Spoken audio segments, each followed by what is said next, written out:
মানুষের উপকার করলে ক্যামেরার পিছনে বইও করা যায়, মানুষের দেখাইয়ে দেখাইয়ে কিছু করা লাগে না। আর তুমি যেটা করো এটা তো জঘন্য। তোমার আমি ওই জায়গায় দেখছি যে তুমি কম্বল দিয়া মানুষের ছবি তুললে আবার নিয়ে যাও। এই যে এগুলো করো, এই সত্যিকারের মানুষ যারা দরিদ্র মানুষের পাশে দাঁড়ায়, সত্যিকারের সেবা দেয় মানুষের, এইসব মানুষগুলোর তো বদনাম হয় তোমাকে মতো মানুষের কারণে। এইগুলো তোমরা কিসের জন্য করো?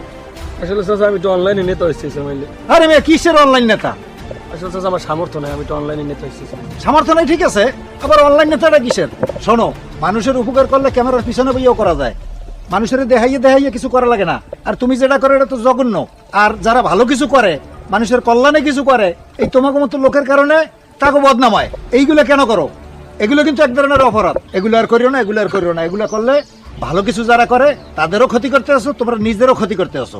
আসলে চাচা আপনি যে কথাগুলো বলছেন সবই ঠিক আছে, যার যার জায়গা থেকে মানুষের যতটুকু পারি সাহায্য করার। হ্যাঁ, সত্যি কথা বলছো। হ্যাঁ, এখন থেকে যদি পারো, আমার অর্থ নাই, আমার সামর্থ্য নাই, ঠিক আছে, আমার দেহটা আছে, আমার শরীরটা আছে, আমার মনটা আছে, আমি এইটা দিয়ে একটা মানুষের হেল্প করলাম, একটা মানুষের উপকার করলাম, তাতেই আমার মানুষে চেনবে আমি কে। তাতে ক্যামেরার সামনে আসা লাগবে না। দর্শক যে যেখান থেকে দেখছেন, আসুন আমরা সবাই সত্যিকার অর্থে মানুষের পাশে দাঁড়াই, যার যার স্থান থেকে যে যতটুকু পারি ততটুকু করি। এরকমটা যেন আমরা কেউ না করি। আর আমাদের এই ভিডিওটা যদি আপনাদের ভালো লাগে তাহলে লাইক কমেন্ট ফলো দিয়ে পাশে থাকবেন। আবার দেখা হবে নতুন কোনো ভিডিওতে। ততক্ষণ সুস্থ থাকুন, ভালো থাকুন, আল্লাহ হাফেজ।